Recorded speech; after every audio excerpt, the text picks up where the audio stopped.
Welcome everyone to Basic Facilitation Skills Session 3, Designing and Preparing for Facilitated Sessions, the how part. Um, my name is Scott Vaughn, co-facilitating with me in this Basic Facilitation Skills 4-session webinar series is Heather Nickel.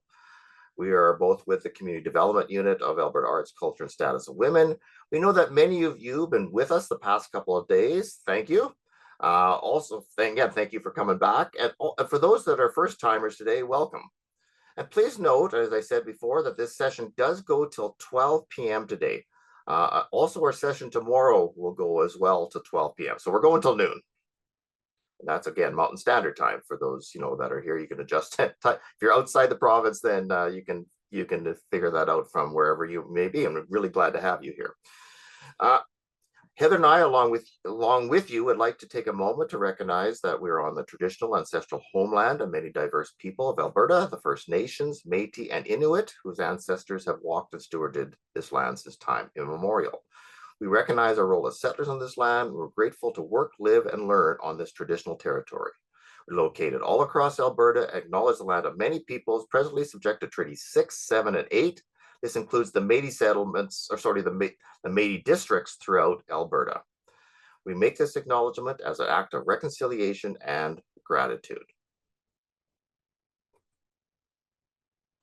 Once again, we're putting up the slide of all of our webinars. Our goal of all our webinars is for board members in nonprofit organizations to have basic knowledge, skills, and tools to be successful.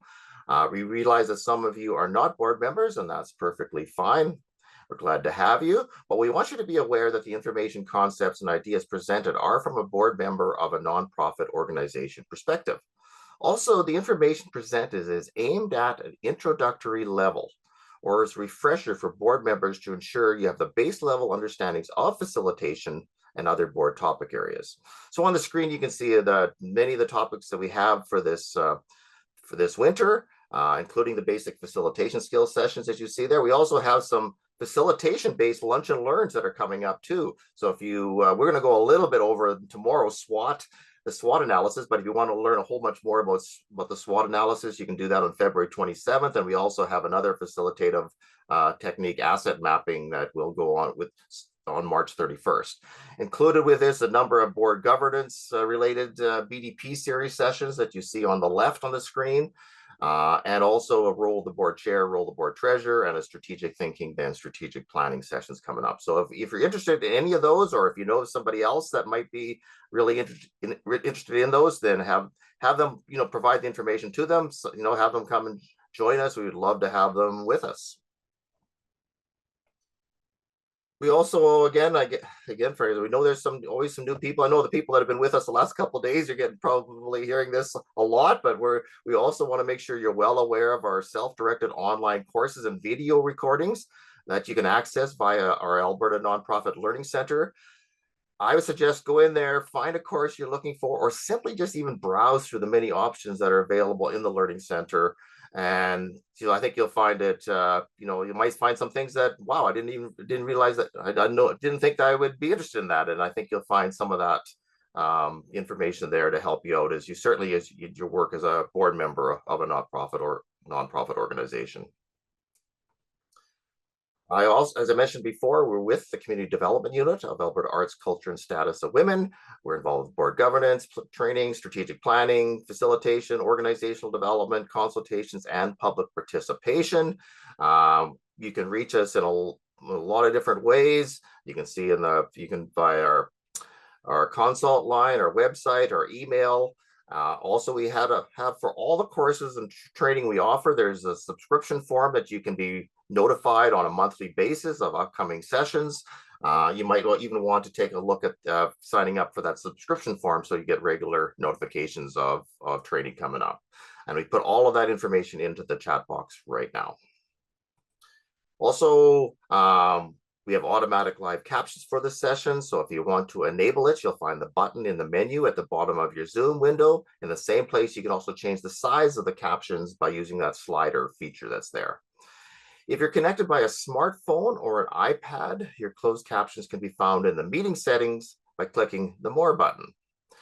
Our chat box, everybody's familiar with chat box features nowadays, but feel free to put your comments, your observations, your questions throughout the conference session. Sharing information of your own facilitation experience you might have had with others can also, it's certainly there for sharing.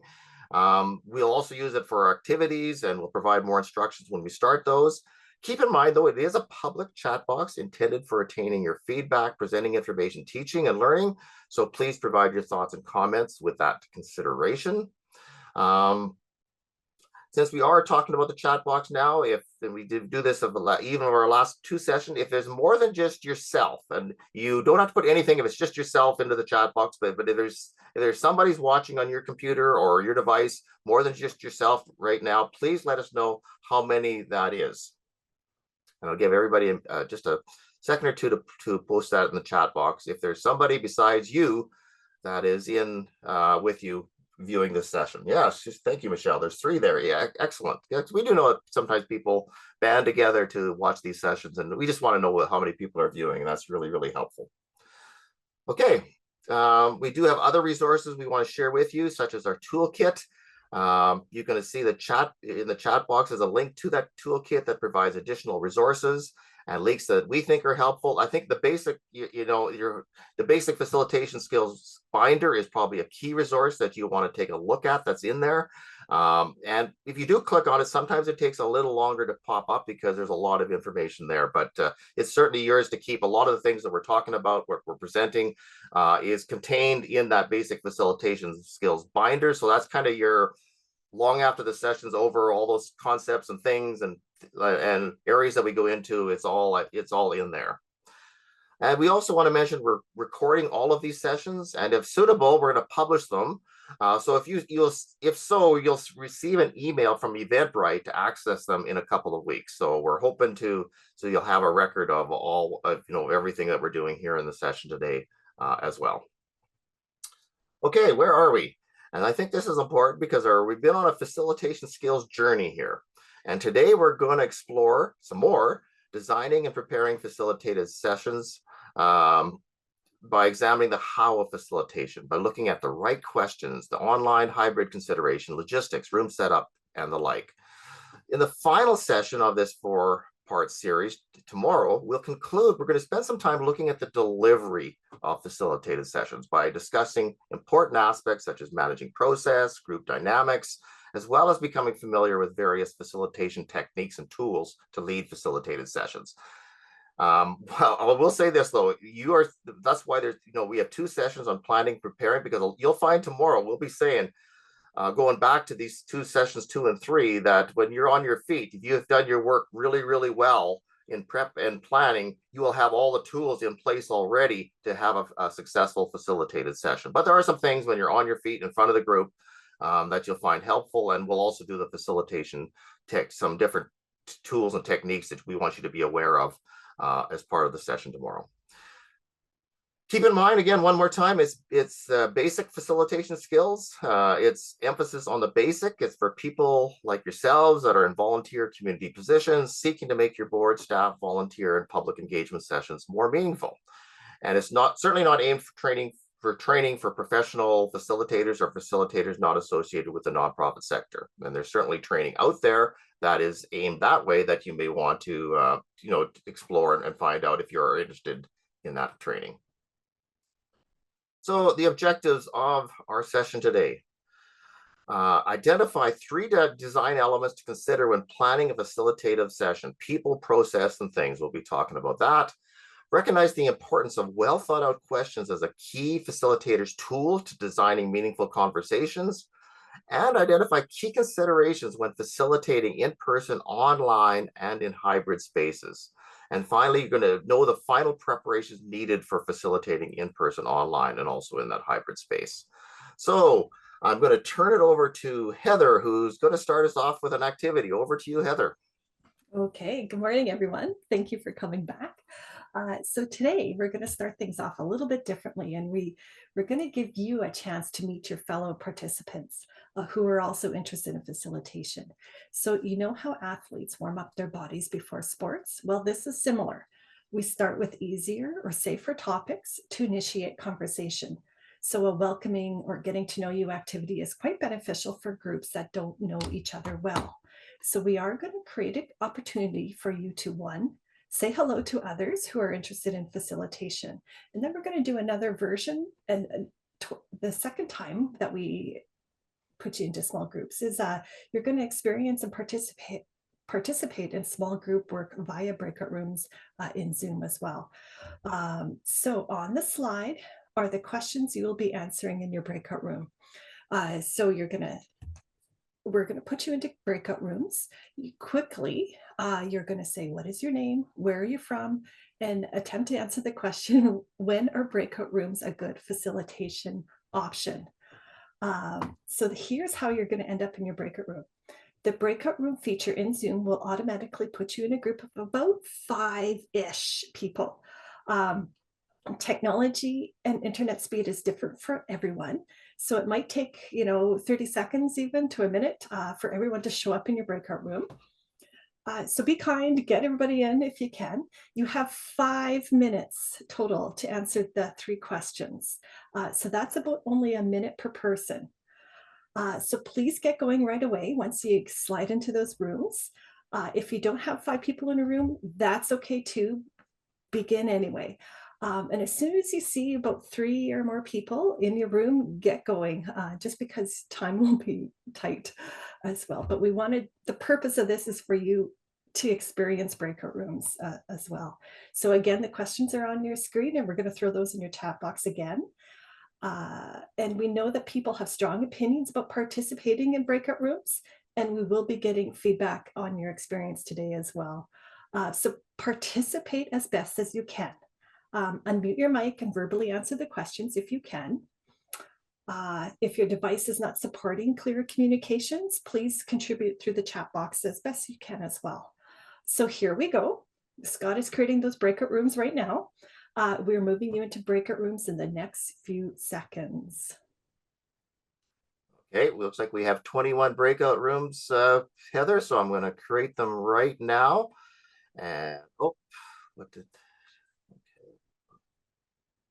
I see some of the options, just a sec here. Some of the options weren't there. Just give me a half a second here. I'm just going to, there's the options. Yes, got it. Just a second. Give me 2 more seconds here, folks. It's all good. Let's see, I got 15. I'm just going to change one setting here. And off we go. I'm going to open all the rooms. Here we go.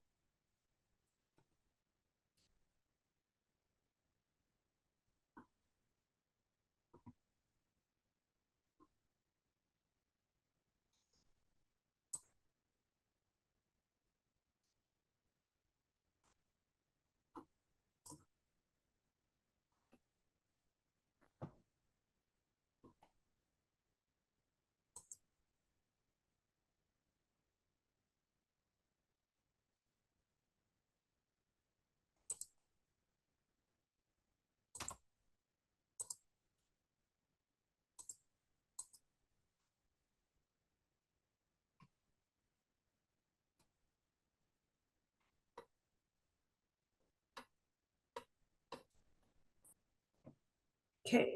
Oh.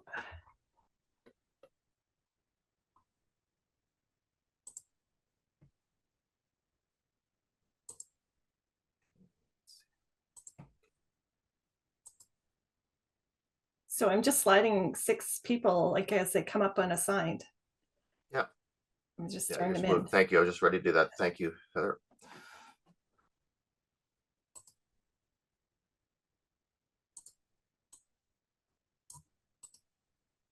I just put the questions in the chat box there too, so they should have those again. Okay.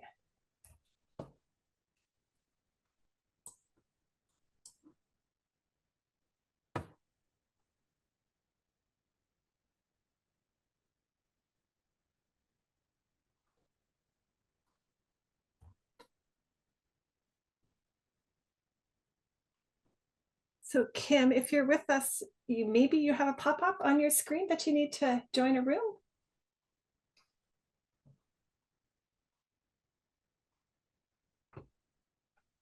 It might also be that you need to click on the breakout room button at the bottom row, and then the pop-up will come up.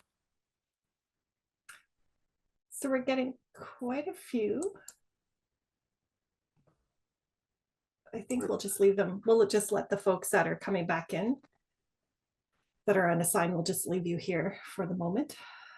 Yeah.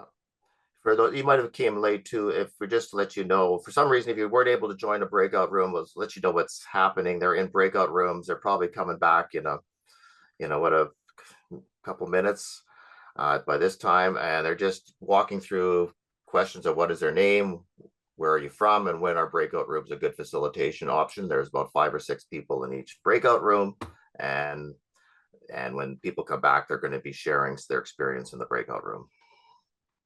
For those that are with us here, it's a little late to get you in there now, probably. Hopefully that's okay.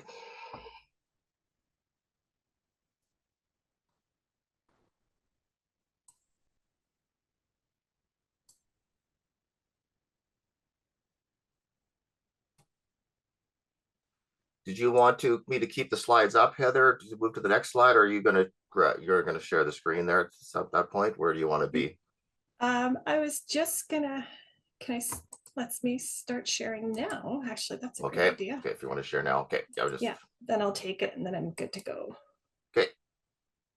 I was gonna get my video off now.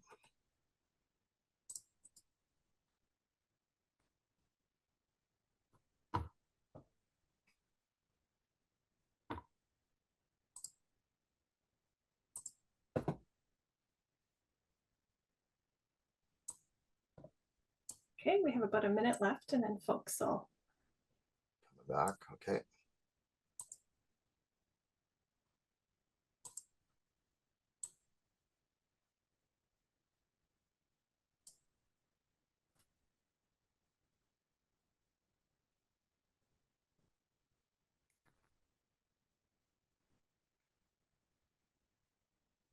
I'll make sure I get that Google link in slide for the Google slide. As soon as you mention it there, I will make sure I put that in right away. Yeah.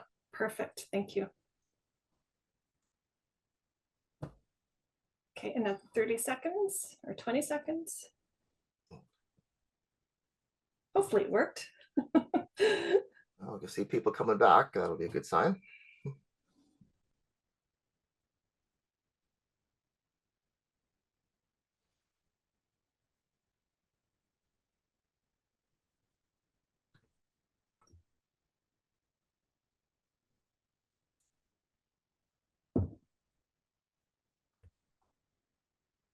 A little pop-up's good saying there's 15 seconds. Do you see that on the participants little thing that came up? Yeah, that's helpful. Okay.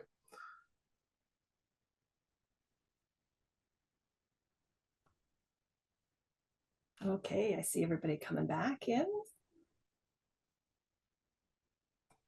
Welcome back.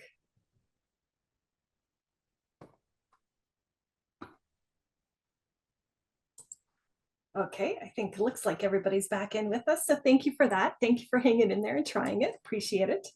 And now that we have you all back in the breakout rooms, we're going to do another version, but a little different. So hang in there. We're interested in hearing about your small group breakout experience. And we do have some questions for you. We have 3 questions. What went well? What was not so hot? And when are breakout rooms a good facilitation option? And so here's how we want you to share your experience. We want you to try typing into a Google slide. So Google Slides is another program that allows us to visually see each other's work, and it can be a place to generate content. Google Slides is a great tool for groups to work together to collaborate. So if you can, please answer the 3 questions individually in Google Slides. So we are putting the link for Google Slides in the chat box in a moment, but this is what you're going to see. You're going to see the 3 questions. The first question is on slides 3 to 7. It's after the pink slide here. And then we have a green slide, question number 2, what was not so hot? And you can answer those between slides 9 and 13. And then the last question, when would you use breakout rooms for facilitation, and you can answer those on the last 5 slides there between 15 and 19. To write on a slide, if you're not sure, is there are 2 T's, and that's your text box. There's 2 T's side by side on a button on your screen. Here I am answering the question, when are breakout rooms a good facilitation option? So I'm adding when you want input, also when you can spell correctly, from quieter folks. As well. So let's put that link in the chat box, Azraeli, and I see folks are joining me, so thank you. But good luck. Just find yourself a slide and answer the question using that text box as well. We put in quite a few slides each, so find some space, play nice. There's plenty of space for everyone. If accessing the slides isn't working well for you, please just go ahead and type into the chat box as well. We don't mind that at all. And we'll chat further here about using Google Slides in just a moment. So I'm just gonna watch my timer, and I'll give you about 2 to 3 minutes here just to get those responses in.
Looking good, you guys. Thank you very much.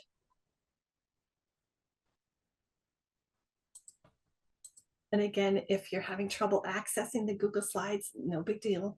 Part of us showing you that these are options for the smaller groups, and if you have the ability to get into there, great. And if not, go ahead and throw your responses into the chat box as well. We don't mind.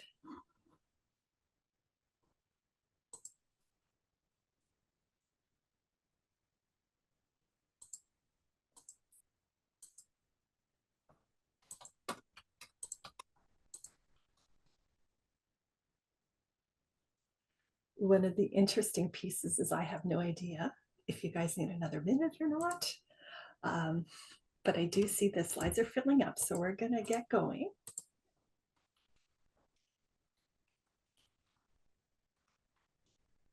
But go ahead and finish your thoughts and comments. That's okay.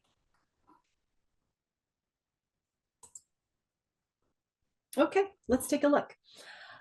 So when you're done typing, just go ahead and then come back to my shared screen or follow along on your own screen as well. That's okay too. So we're just kind of debriefing the breakout room experience. We did throw you into the breakout rooms, and sometimes breakout rooms are wonderful when you set them up well. You guys are thrown into it a little bit, and that's okay. We wanted, the point of that was for you to experience them if you have not experienced them before. So what went well? We could hear each other, and 2 of us spoke. Great. So there was an ability to communicate and just check in. There was conversation, and it's very interesting great to hear from people across the province. quick, easy questions, being able to network and the ability to break the ice, right? Webinars are kind of tough. You don't get to communicate and talk to other folks as well. Okay, somebody else got to meet somebody for internationally, right? That's quite interesting as well. Chance to see who people were, who they are, where they're from. Created a space for private conversation. Absolutely. It was great to interact with a small group of people and introduce yourselves, right? Better interaction and more of a chance to be heard when in a large group. Yeah, I agree. I 100% prefer breakout rooms. The not so hots, what didn't go as well? So some folks were silent. Challenges using tech, for sure, absolutely. There is some awkward silence. I completely understand, and it happens. Having a time limit cut off some people from sharing, and we're sorry. We knew that would happen as well. And it took a minute or two to get started, and we're not sure if who's going to start, and there's that little bit of that initial awkwardness. Need to raise hands to take a turn, maybe, and also not good if you have poor internet. Yeah, it doesn't always work, for sure. In deciding how to start, and the breakout session ended quite quickly. We don't give you much warning on it at all, if any. Not so hot, right? Of course, the tech and the internet, that can be difficult. If all group members are quieter, discussion may be limited, for sure. Sometimes there's dead space. That happens for sure. Not everyone had cameras on, and you did not know whether or not they could hear you. It only works if people have their camera and microphone on. It might be more difficult for contentious topics, for sure. Okay, and we do have someone joining by phone, and they just couldn't quite make it work as well. And we're sorry, but thank you for joining us. Limited time for 5 folks to actually chat and really get to know each other. It's definitely not enough time, is it? Okay, and so last question. When would you use breakout rooms for facilitation? When working with large groups, when you want input from those quieter folks, the size, absolutely. Breaking into tasks. These are great, you guys. Good job. To be able to apply the concepts you're learning in class.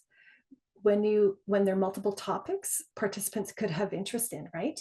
There is a button in Zoom breakouts is that you can self-select. So you could organize yourself into topics to get the conversations going and break the ice, especially in larger groups as well. Good facilitation option when you want people to connect, when you need to collect feedback or audience input on a presentation. Absolutely. Helpful tool for larger groups, able to share more ideas in a shorter time. Yeah, there's something to do, right? If we have a lot of work to do or we need a lot of content to cover, quite often breakout rooms are wonderful to kind of do the divide and conquer piece. Everybody takes on a section and works from there. And we kind of gather at the end as a large group. One person in our group mentioned that it would be good for people who are a bit shy, and the small room is helpful. And yeah, I absolutely agree as well. So great. Last slide. Breakout rooms can highly be effective in various situations, such as small group discussion, the brainstorming, team building, absolutely. Icebreakers, for sure. So thank you for that. So, and as you saw, there was a few challenges getting all of us in here. And I think I saw there's 120 of us, and there's at least half of us, if not more, got into Google Slides. So thank you for that. So keep in mind, you most often may be using Google Slides for much smaller group numbers in your organization. And maybe it's at 10 or 15 kind of size. Definitely under 30, this works really well. With that many, space is not such an issue. Regardless, we did want to show you how to use Google, show you that Google Slides might be an option to collaborate as well. The key point though, Google Slides is a good option to engage folks and capture content. So fantastic work, friends. Thank you for being brave enough to try the breakout rooms and slides. Both are great tools, especially when you prepare and design for people, process, and things. So I am returning the screen back to Scott to continue on with designing questions. All right, we were going to continue on down the prep and design for sessions today. And we're going to be taking a look at, once again, at designing, preparing facilitated sessions, continuing on our people, process, things journey that we're on. We did start with the people part yesterday. I'm just going to, give you some just a quick summary of what we had and some of the people considerations. We explored this idea. People, process, things is a big part of planning. You've got your purpose, outcome clear. Now you're starting to think about, okay, who's the people coming? What processes am I going to use? What are some logistical things and things like that I need to consider? But some of the people things we looked at were, how, you can see how well do we know each other, the relationships of their people. We talked about the importance of understanding the number of people that are going to be at your session, where your participants are. They can be in person, online, or both. Again, we'll be digging into that a little bit more today. Demographics, the importance of demographics, learning styles, learning participants' names, the importance of that.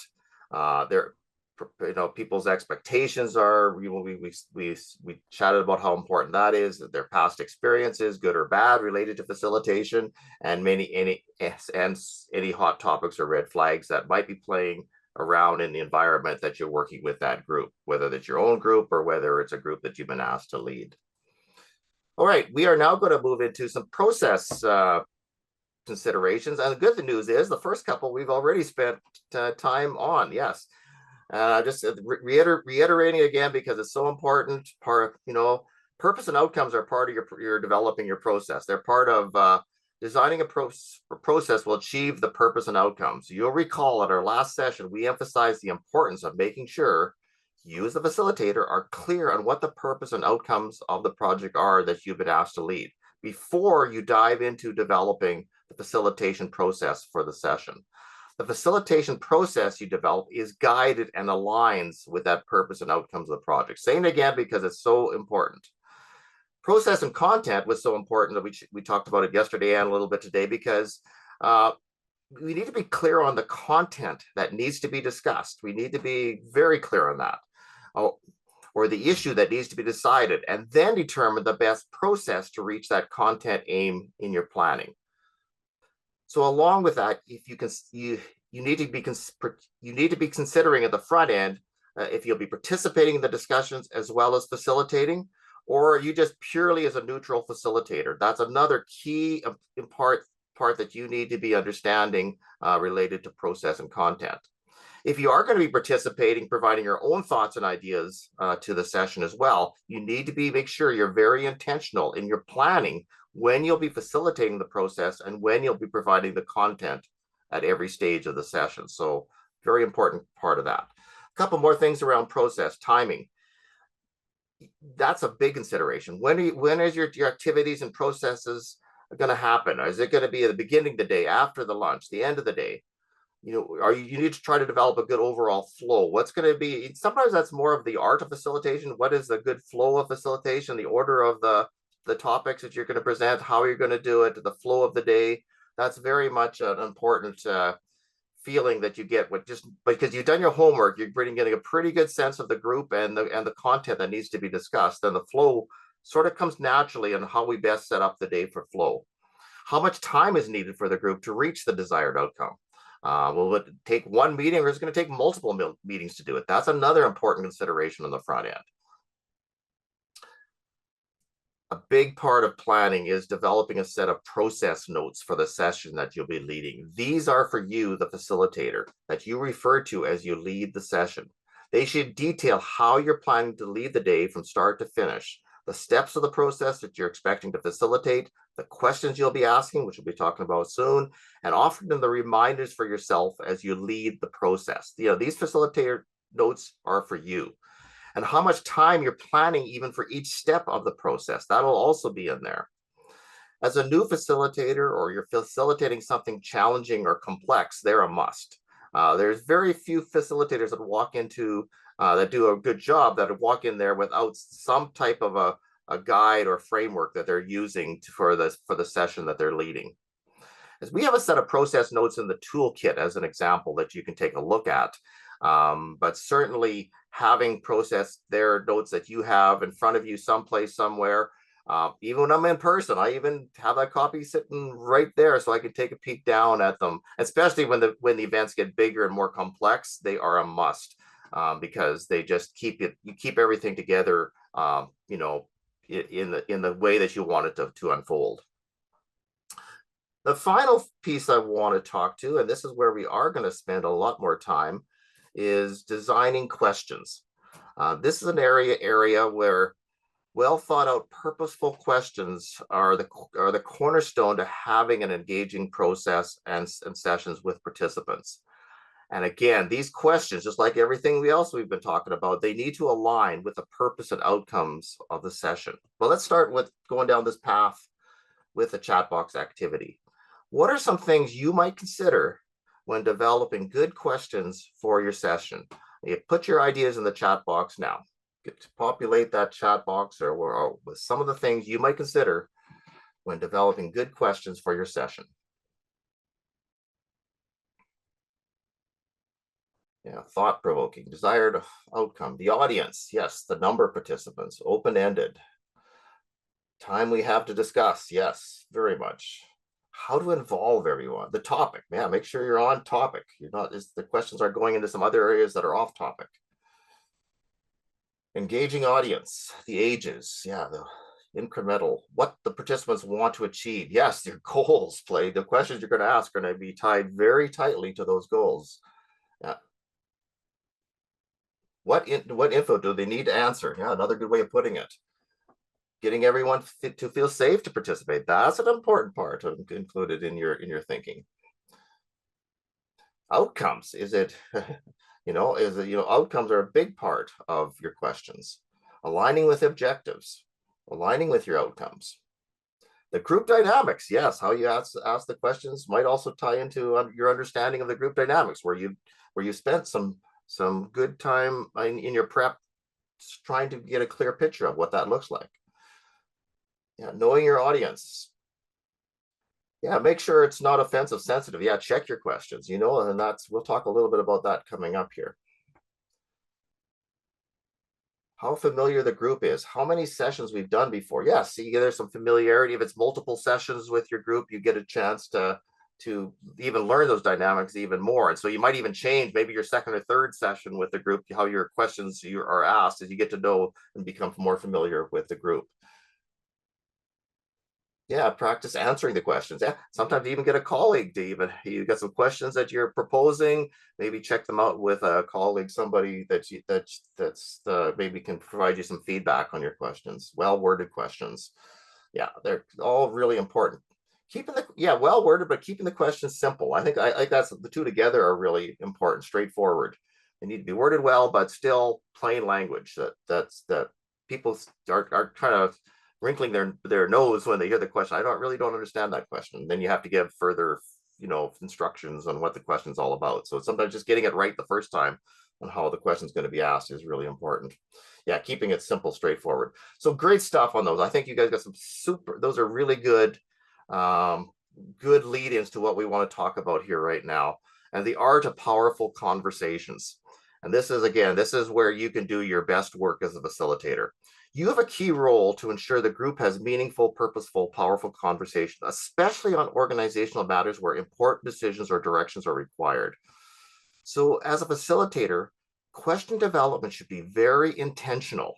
It's not one of the last things, I got a session tomorrow, I'm going to quickly put some questions together. It shouldn't be like that. As a facilitator, question development needs to be a big part of your prep right from the start. We cannot emphasize this point enough. Facilitators from our community development unit spend many hours developing questions for their facilitated sessions. Sometimes they agonize over them, they rethink them, overthink them. I've been in that space many times, or even sometimes check them out with a trusted colleague until they land on something that we feel hit the mark. A good facilitator knows full well the importance of good, well thought out questions for having powerful conversations. And again, these types of questions really get into areas like the assumptions. What assumptions are we making here? What is important about it, this issue? Your questions start getting into unfolding and spotlighting some of these areas. What question, if answered, could really make the most difference to us in the future? Generally, good questions stimulate powerful conversation. They tend to be, as you said in the chat box, open-ended, generate curiosity in the listener, certainly stimulate self-reflection about how we all see the organization, what we're working with, create openness to possibilities, good questions do, forward thinking, there tend to be thought-provoking. I did see that, we want thought-provoking questions. I saw that in the chat box, and they certainly resonate deeply with us, as when they're makes us really think about things and start remember, boy, that good conversation, the discussion we had a week ago on what we need to do forward. That was really, really helpful. You start having that type of reflections at the end of them if you had really, really good questions. So on the slide, you can see that even the first word in a question can elicit responses that lead to conversation that span the range from surface level discussions to powerful conversations that dig deeper into the what, the how, and the why of the subject matter. Make sure we're not just skimming the surface on an important issue to the organization. As Jonas Salk realized in his quote that you see on the slide, what people think of as the moment of discovery is really the discovery of the question. So that's where our best work can be done as facilitator, is this discovery of the good questions to ask in this particular situation that we're being asked to facilitate. So we recommend that you read a whole bunch more on this, the art of powerful questions. In the chat box is the link to that resource that I'm referring to in this information. It goes into a whole bunch more depth. It's a great resource as a facilitator to take a peek at. So we'll put that link is there, and if you want to get a hold of that resource, then you have the pathway to do so there. We do want to do a continuing on with questions. So now we want to show you one tool for having a powerful conversation, and that's something called ORD. ORD was developed by the Institute of Cultural Affairs, ICA, in Canada. And you can see the resource on the screen, the art of the focused conversation, and the information to obtain that resource we'll put in the chat box as now as well. Yeah, thank you, Heather. It's based on the theory that people need to review the actual data and deal with their emotional responses to the topic in order to undertake better analysis and decision-making. So ORD-based conversation are used in many ways: discussing situations, identifying issues, planning, evaluation, etc. The best part, and there's a lot of facilitators that have used ORD, you right away you realize it encourages detailed reflection and learning, and really helps groups go to the heart of the matter efficiently. So with that in mind, and you're available the resource, I'm going to walk you through ORD. The O part of ORD. O stands for objective. What are the facts the group knows? The what part. So you start off a conversation by asking some questions like this. Let's say there's an incident or something happened. What facts and history do we know about this situation? What images or scenes do you recall? What were some people's comments or ideas? So you're gathering facts, data, numbers, statistics even on whatever the topic area might be. And then after asking those questions to your group of maybe 10 or 15 people or whatever your group is, you then move into some questions that move into the reflective side. How do people feel about the topic being evaluated? It might be around, what do you like, dislike, perhaps could be the question. What was your experience? What was your gut feeling about it? Your emotions and associations, your personal reactions to this situation, to these facts, this information on the situation we're talking about. So you then begin asking some questions in that realm. After asking questions in the R, the reflective, R standing for reflective, you then move into the I, which stands for interpretive of ORD. So what were the assumptions, the values, the meanings, the implications? So the so what part. So, you spend some time getting the facts and data. You got spend some time getting how people feel about it. So now you're moving around questions like, what was your key insight? What are the implications, significance from what happened? What have we learned from this experience? Or so we start looking at assumptions, implications, uncovering deeper meanings from this topic area that we're discussing. And only then do you finally move into some decisional related questions. What do we do differently as a result of this? What do we need to do next? What are going to be our options? What are going to be our priorities forward? What decisions do we need to make as a result of this? How will we apply what we learned? And so you're only asking those decisional questions after you've had a really good discussions on the objective, the reflective, and the interpretive areas dimensions first. So here's some key advice on using ORD. You definitely need to prepare these questions in advance. These are not questions that you know the situation or the topic area that you're doing that you can do just quickly do on your feet in front of the group. You need to be thinking they need to talk about this content. I'm going to develop an ORD conversation that's going to reflect this content to bring out that content that needs to be discussed. You need to do your homework, your prep work in advance. The sequencing is really important. You need to make sure you're walking through each of those areas. First of all, starting with whatever the topic area, talking just as we went through it, gathering the facts, the information, and then moving into some questions that talk about the emotions, the personal reactions, the gut feelings.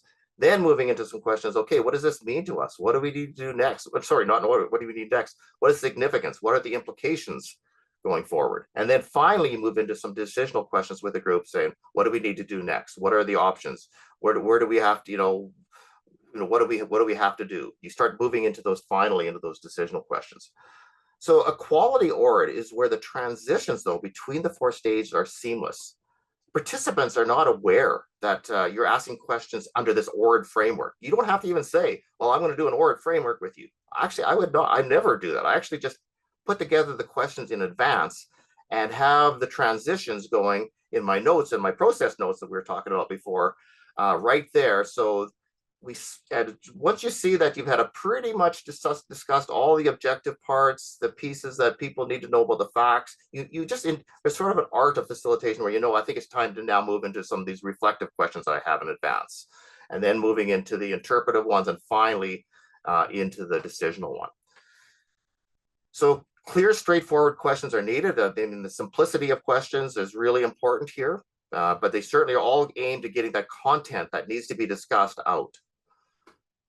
There is a temptation to rush, and even your participants will do this too, to rush through the O and the R somebody might even say, let's get down to what we have to do now. Avoid getting caught into that. Keep people walking through the sequence as it is, because that's so important, because sometimes the best solutions needs to have a real quality discussion on the facts, a really quality discussion on how people feel, their experience around it. What does it mean to us, the significance, the implications, before you can get the full range of good decisions or the best decision that can be made. So sometimes you just have to refer people back. Yes, we will be talking about options, folks, but I want to make sure we still make sure we're very clear on how everybody feels about it first, and before we do that. And so sometimes you have to do some reflecting. You do have to move people back to the conversation to where you want it to be, because that's the power of the ORD conversation. All right, so that is the ORD. We're going to, again, make sure you have in the chat box, we have that information. You can do your own resources, check it out, learn a whole bunch more. I'm barely skimming the surface on an incredible resource that's out there on this topic, on the focus conversation, ORD, objective, reflective, interpretive, decisional. But we're going to play with it a little bit. I'm going to first of all show you an example of an ORD. These are questions a facilitator could ask at a board meeting to discuss an organization, incident, or situation. Objective, and using the ORD example, perhaps you could ask these questions. What facts do we know about this situation? What is the relevant history here? What words said caught your attention? Then you could have, as let's say you're the board chair or your person leading this conversation, you could then say, well, how does everyone feel about the situation? What did you like or dislike about it? What was your gut, heart level experience related to the matter? Then you can move into some interpretive related questions. What is the significant to us? What are the implications to our organization? What have we learned from this? And then finally, only after you've had good discussion about the objective, the facts, what do we know, a good discussion about how we feel about it, and a good discussion about the significance and the implications about it, do you then move into some questions about what decisions do we need to make as a result of this? what are our options to move forward? How can we apply what we learned? So hopefully that example is also helpful to really internalize how ORD works. So on the chat box, this is the question I have for you. As a facilitator, what are examples of topic areas when you might use ORD with your group you're leading? I had, for example, discussing a pandemic response. So that could be one. And I also would like you to, we'll put this in the chat box, what's the 4 questions you might ask in a pandemic response. Now, we are all only going to ask you to provide examples of issues or topics, not the set of ORD questions. But if you really want to push it, to be brave, not only put the topic of when you can see from what you've learned from what ORD's all about this morning, not only provide me some, topic areas when you might use ORD, maybe even develop a question or 2 or 3 or all 4 of them if you want underneath that question, with those areas where you might use ORD.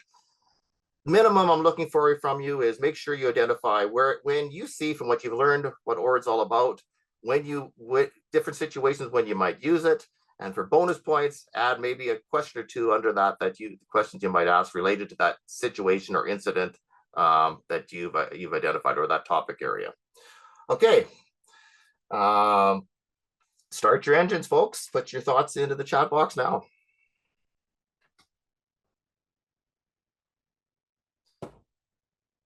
Give everybody a minute or 2 to think, because I'm asking, there's a lot of thinking on this particular question, so I'll give everybody a bit more time.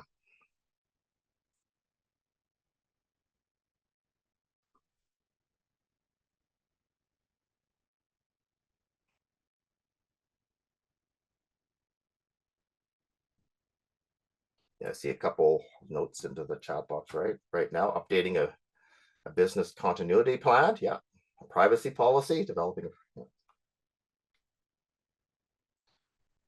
When we have to make decisions to expand our service or not. Yeah, even some of those real big decisions that you make as an organization, the ORDs work wonderfully. Community development program implementation. How do you feel about business corridor activation within your community? Yes. Yearly program goals for a team. Updating a strategic plan. Yes, those are a great one. I would use ORD during an incident, topic that needs to be discussed, that needs a resolution. Yeah, it works really, really well there, especially if but you got to put the time into those questions. Grant extension, discussing how to improve organizations' overall outcomes. I would use ORD when there's a change to the strategic plan. Yeah. How to work better as a group. Yeah, maybe if you're a communicator and looking to respond and correct some information in the media. Yeah. Yeah, the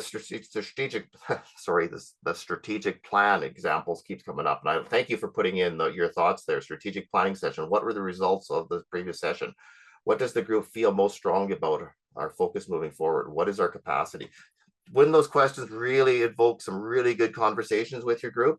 And I thank you, Mackenzie, for putting those questions in there too. I think that's again, that's going to add to another example of what an ORD conversation could look like.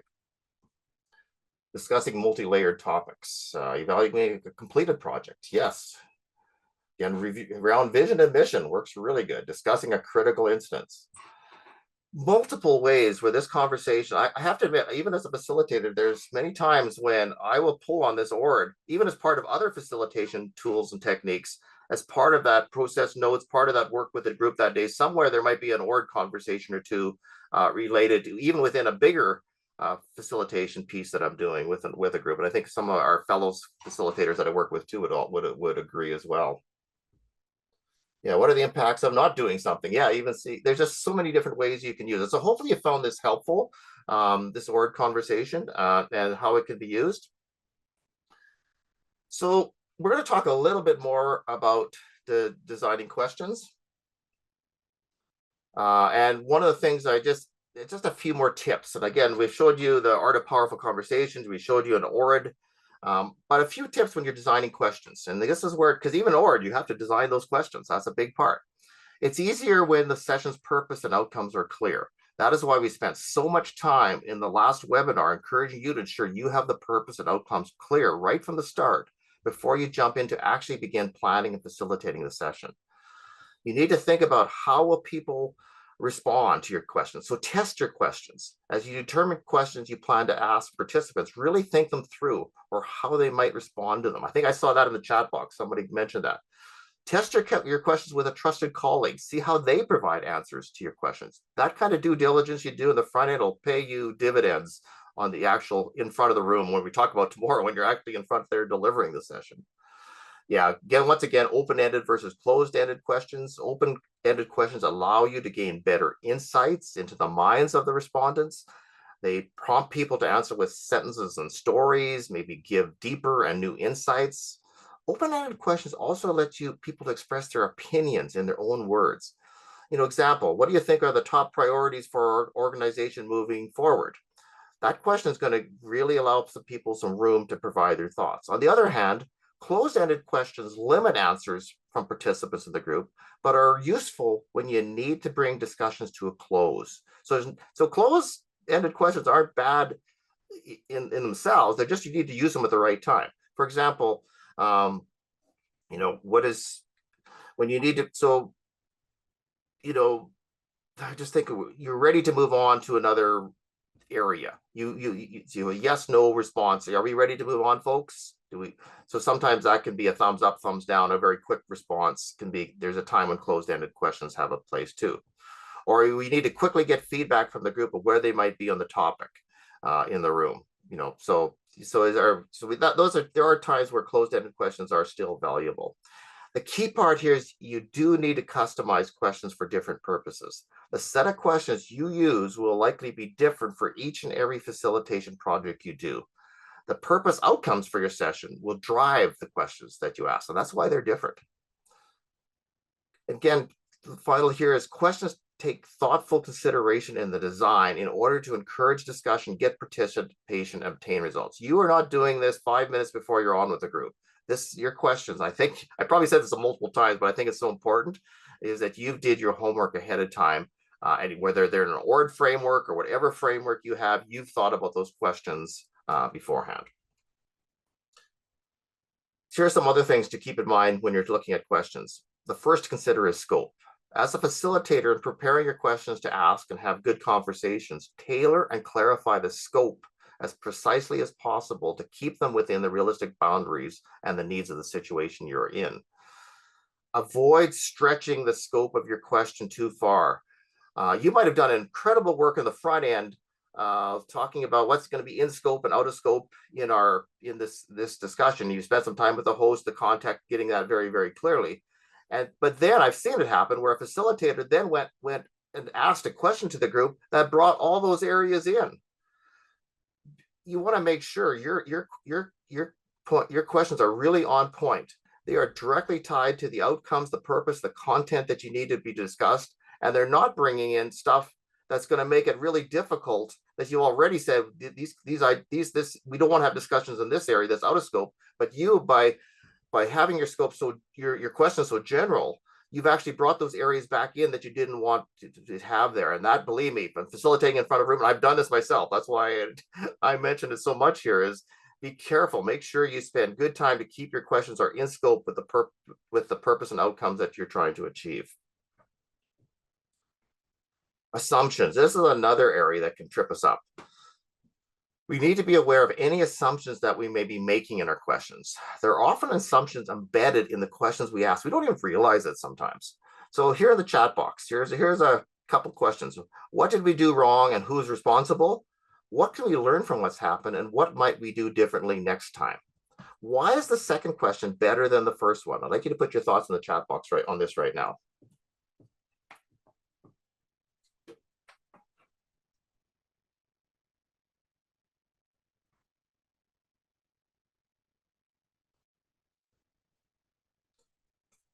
Yeah, there's certainly finger pointing, scapegoating on this. The second question is less accusatory.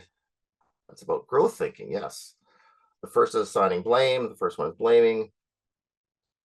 Yeah, don't assume that someone's to blame. Yeah, that's where the key assumption is here, isn't it? It's right in there. First one frames the negative. Yeah, there's the first one's blame. The second one's solution oriented. Yeah, thank you for that, Anna. Maybe not everyone thought things went wrong. See the assumption you're making right there. Yeah, B is better. The first one may make people feel defensive. Second is open-ended, non-judgmental. Past versus future focus. Yes, there's already that in there. See, a simple little question. Those two questions, amazing the assumptions that can be embedded even in a simple question. Yeah. So good thoughts on that. I think you're seeing very, very clearly all your thoughts are there right on what I mentioned. Certainly there's error and blame that's being looked at since a safe bet. Who's ever responding is going to feel defensive. The second question encourages reflection and much more likely the first query to stimulate learning and collaboration. So that's a big part. You've put that all in words in the chat box. Another area to be careful about. Here's another looking at another exercise, this time related to outcomes. Here's the two questions. How can we get more numbers? How can we make this organization more worth joining? Why is the second question better than the first here? Again, put your thoughts in the chat box.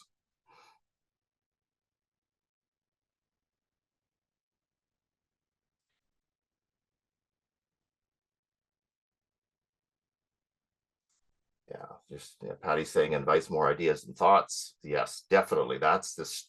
It's a bit. You're opening up to a lot of potential good solutions and such. The second is it's more positive, certainly. More mission focused. Yes, what are we trying to do with the content that we have to discuss? Yes, about getting more. Making getting our organization a good place to be. What can we do to make that happen? Yeah.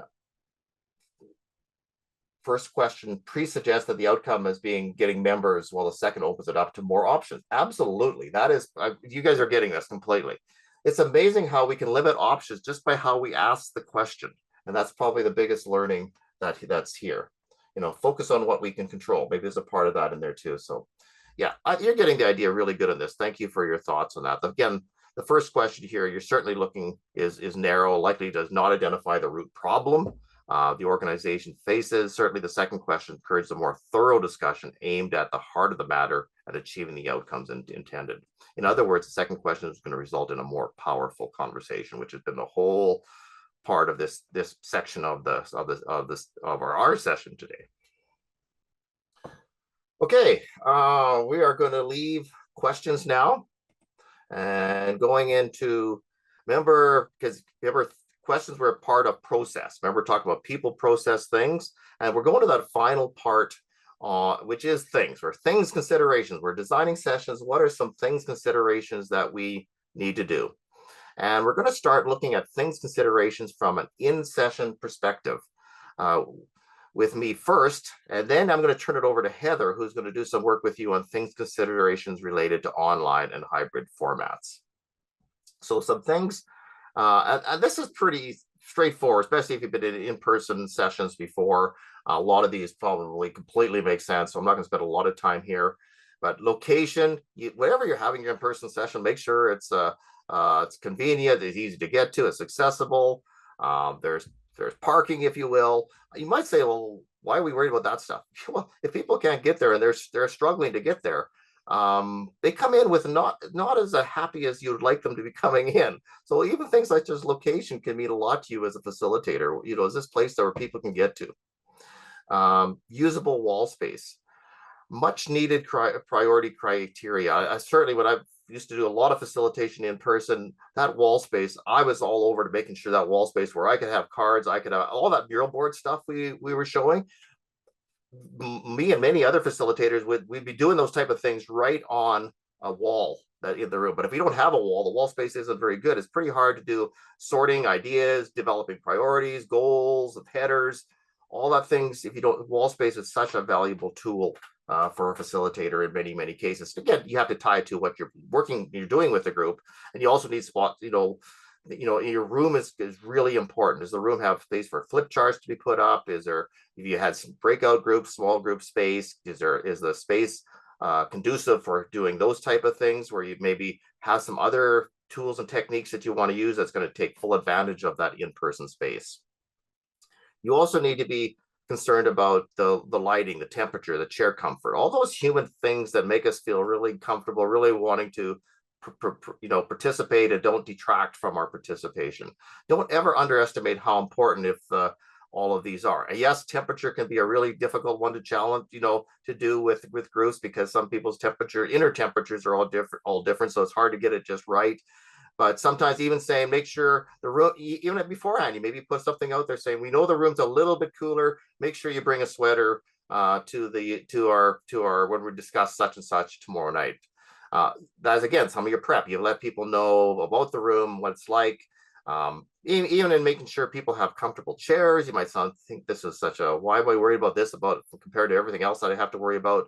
But at the end of the day, if people aren't comfortable and the lighting's not right, those things all detract from an important discussion that you want to have. So there's a lot of different room setups and designs. I'm certainly not going to go into those here. In your basic facilitation binder has multiple setups designs for different purposes. Take a look at those arrangements. There's some visual things. There's some pictures in there that you can see, and for the different types of things you will be doing. You may want to choose some of those, potential tables and seating arrangements that you see there. We'll put that link. Yeah, thank you, Heather, for putting that link in there. So people want to take a look at those a little closer right now. Technology and equipment, you want to make sure whatever in-person tech you're using, screen projectors, laptops, they're all working. Nothing worse than a session that's 15 minutes late because they're trying to get the tech right. I think we've all been there. You get there in time. I've seen, sometimes a facilitator comes in there right at the last second trying to make sure everything works. Yes, sometimes it does, but sometimes it doesn't. I would say your best bet is make sure, even if you're the board chair, get in there for that particular meeting that you're going to lead this conversation a little earlier or a lot earlier to make sure everything, especially if you're using tech equipment, make sure it's all working. More materials and supplies, we'll be talking about those. Food, refreshments, and make sure, you might think, well, that's somebody else's responsibility, food, and maybe it is to make sure it's there, but make sure that person that is doing that they are aware that we really need the food here at noon, because the way the day's set up, if we have to wait on the food or there's something like there's a problem like that, then that could be something. So somehow make sure you spend some time, even if it's not you that's doing the food and refreshments, that there's a good plan for making sure that they're on time. Time of day is important to consider. Breaks that you might have at different times along the way are all important considerations that you make around you're thinking about the things, the people process things. This is the things part that you're thinking about as part of, even besides the questions that you're developing, you also need to be thinking of all these type of things too that you see on the screen. We're still talking about in-person. I don't know if anyone has had this experience as an in-person facilitator. You were sure there was ample wall space, but once inside, you realized there was not. Sometimes even getting a visual of what the wall space is going to be. Nowadays, you can get somebody to take a picture for you ahead of time. Please show me a picture of what the wall space I'm going to work in. Where in the facilitation binder is the room setup information? Yeah, it's in there. You have to dig in. I can't tell you the exact page, sorry, but it is in there. This is typical. You really want to make sure what you think is going to be in that room is in that room. Maybe you know the room well because it's part of your organization, but sometimes you're going to a room where we're not as aware of as much. You might have to do some due diligence to make sure it is the way you were expecting it to be. Now let's look at another area of things for in-person sessions, materials and supplies. I'm not going to, you can see all of those, but typically we have a lot of facilitators toolkit that we often have where you keep those in a bag or some type of a, you can have flip charts, it might be carrying flip charts in because nothing like all of these things, flip charts, cardstock, sticky notes, sticky tack markers. If you can make whatever you're doing with the group visual, and that's why wall space and flip charts and screens and all those things are really important in person, because the more visual you can make it, the more that you can have the conversations, you can get to the solutions, the people see it, it makes sense, people feel comfortable with what you're doing. The more visual you can make it, the more chances that you have for success in doing what you're doing. Okay, I am now going to turn it over to Heather to look at the things considerations now look like online and hybrid sessions, also from a people process things perspective. So you've just looked at from in-person. Now let's take a look at people process things from an online and hybrid sessions perspectives. Over to you, Heather.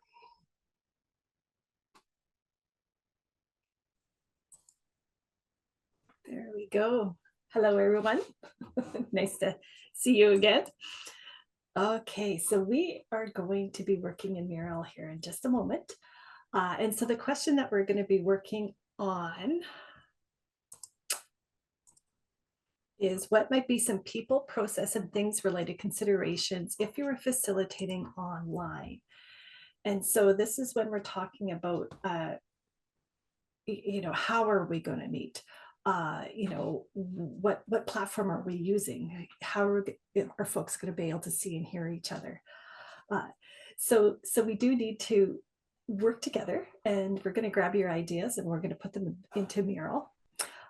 Before you get the chat, let's just do a quick reminder of how to use Mural. So first things first is that you need to figure out how to scroll in to read stuff, and zoom in to read, zoom out to figure out where the heck you are as well. There will be a navigation settings that's quite critical for you to be able to use Mural quite well. And there is a toolbar that looks like this, and there's a finger with a hand behind, or a kind of a monitor behind it, and that's your navigation settings, and it should be on the right side of your bottom right side of your screen. You need to open that and just double check to make sure you're either on trackpad mode if you're using a trackpad, or if you're using a mouse, switch back to the mouse. That'll just make your experience so much better. So again, zoom in to read, zoom out to figure out where the heck you are. And as well as that, writing on sticky notes or the squares, is that you should be able to double click anywhere and create a square. Your Mural board's not up right now, Heather. It's not. Yeah, it's not up right now, so just may want to. I have my. Let's just restart things then again, friends. Do I have anything shared? You have, it's questions and outcomes is what's showing right now on there. You guys, I did it again.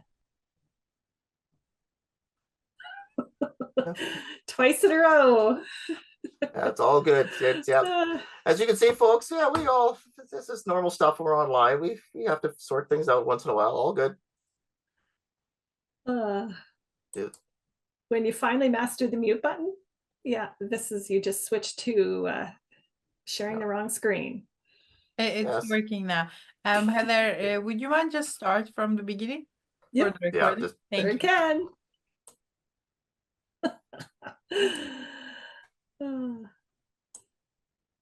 Did I mention that? Yeah, you will have problems facilitating or presenting. Okay, let's just restart a little bit. The question that we're working on is what might be people, process, and things related considerations if you're facilitating online. And so in a moment, we're going to get you to write in the green spaces here, the green circles, yellow squares. But as a refresher, in Mural, let's zoom in to the instructions here on the top left-hand side of the screen. And of course, you need to be able to zoom in to read the stuff, zoom out to figure out where the heck you are. There is a navigation settings button, and it's a finger with a kind of a monitor behind it. And that's really important for you to know and move between and switch between mouse mode and trackpad mode. It's quite simple to do, but do find that and just double check your settings, because that'll make your Mural experience so much better. And again, if you're looking to write on a square, you should be able to double click anywhere, and that can happen. And then you just, again, click on the square and you should be able to type into and add your responses as well. Now, and one other helpful tip is that don't make your squares bigger, zoom in to read stuff. That's the one little tricky thing in Mural, is that you need to keep the squares similar size.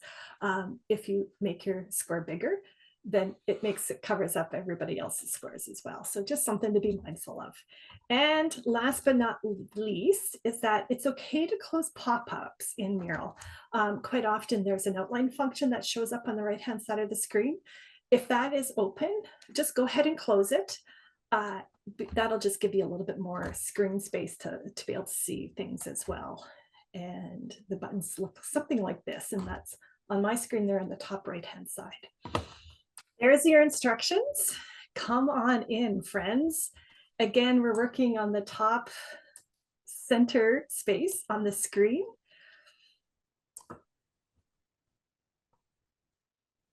So come on in. And again, the questions are, what might be people, process, and things related considerations if you're facilitating online?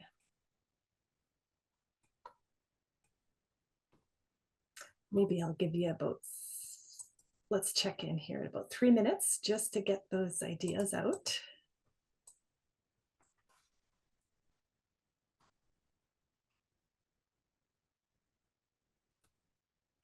If you remember, yeah, and play nice. There's lots of scores for everyone. So find a corner, zoom in to be able to read it. We'll let you guys get going. Again, one idea per square would be great. Read, zoom in to read what other folks have written, and then you can continue to add as well.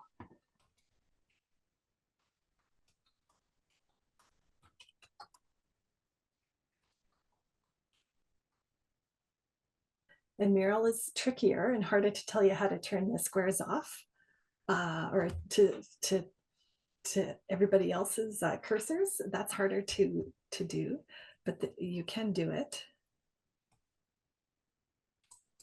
I'm just going to close them on my end just for the folks so we can see what's happening here. And we'll zoom in. So for the folks that are watching.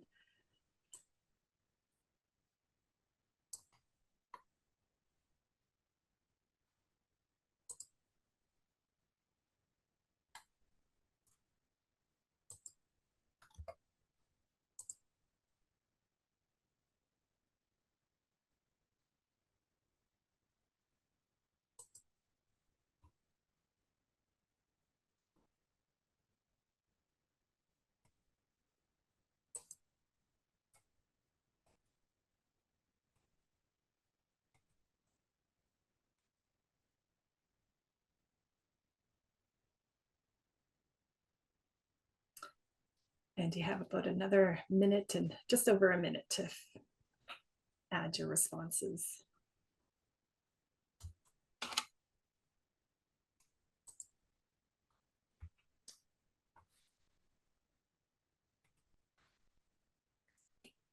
Again, if you can't get into Mural today, that's okay. Just go ahead and throw your ideas into the chat box too. We'll make sure that we take a look at those as well.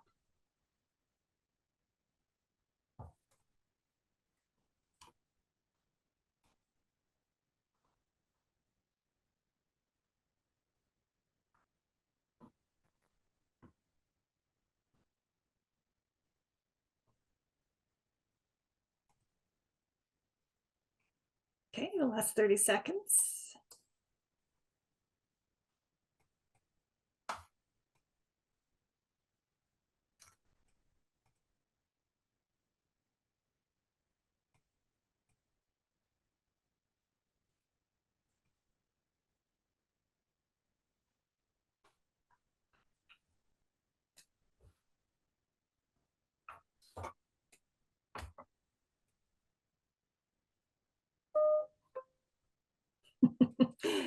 And that's been 3 minutes. I'll just give you half a minute here, a little bit more, because I think that things online needs a few more items.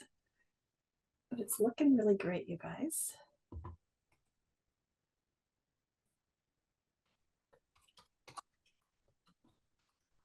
Looks great. Thank you. Okay. So let's just take a look at what you guys wrote. I'm just going to zoom right into the people piece. So things that considerations we need to have. So if you guys could just pause your cursors so that you can, again, go ahead and finish your thoughts, but and then just put your zoom in so you can read, and then we'll just keep going here.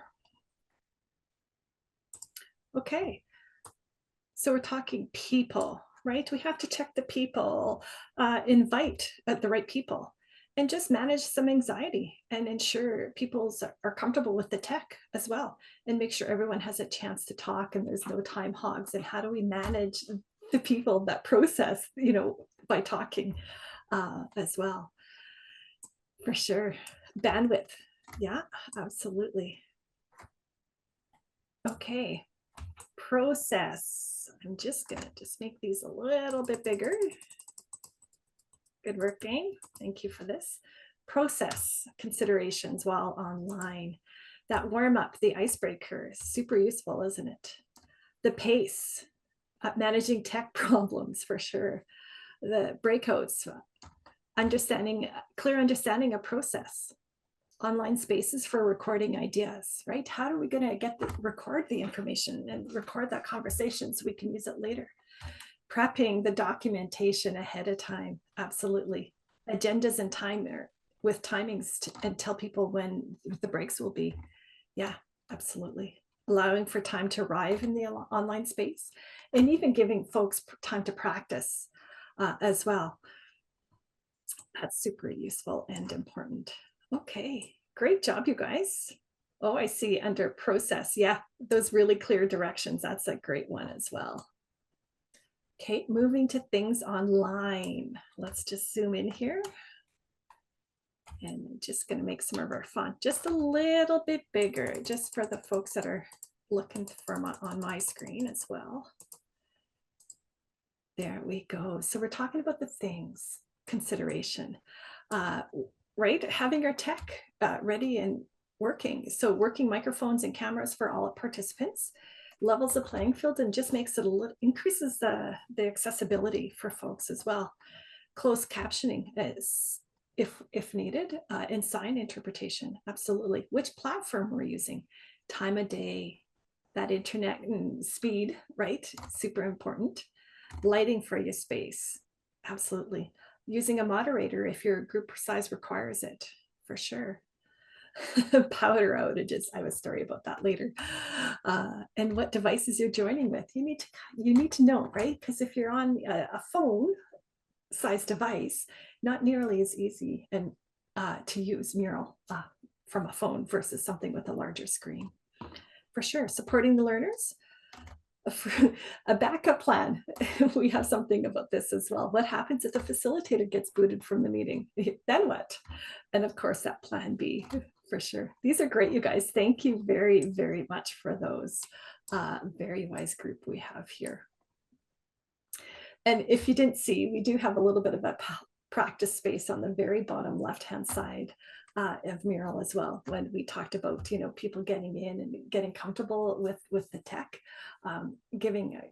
offering a few minutes just for folks a safe space to add their own easy information. It's just like an icebreaker. It makes a great warm-up activity as well. Okay, so great work. Thanks for the additions here. Appreciate it. We do also have a list, so let me just pull that. I might go back to my slides. Let it load.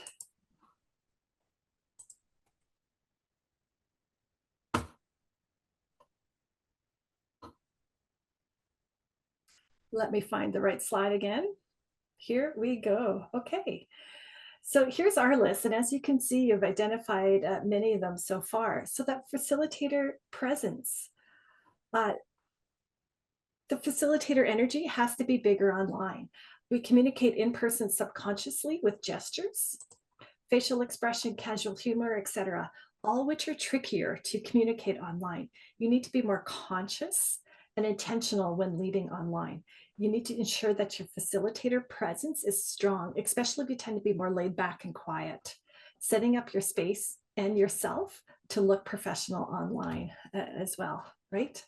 And double check your background and your dress and minimizing those distractions.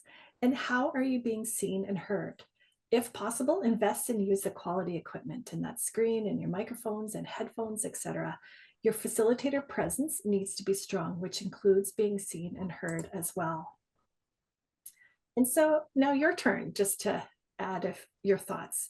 What are your favorite tools and platforms for facilitating online? What do you guys typically use?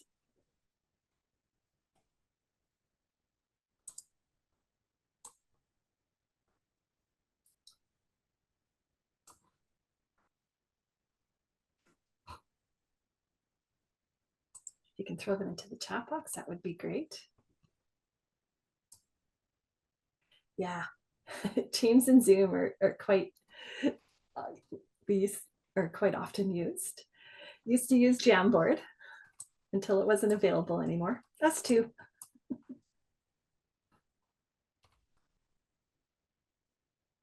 Teams, Zoom, Google Meets. Yeah, absolutely. Dave feels Zoom is more accessible and user-friendly over Teams and Google. Yeah, there's something to it, right? The access issue is quite important. It depends on who you're working with as well.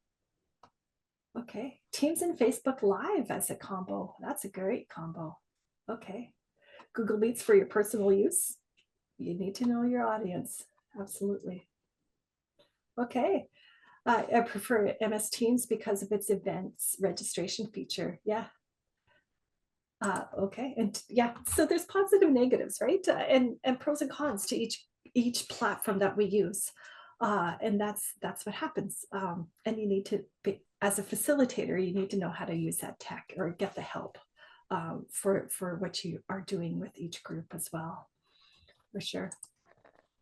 Okay, so thank you for that. There's lots of options and lots of ways to engage folks online. And we do use a variety of tools to keep folks engaged and know how to use the features of your chosen platform as well. And you need to build in some time to orientate your participants using those new tools, right?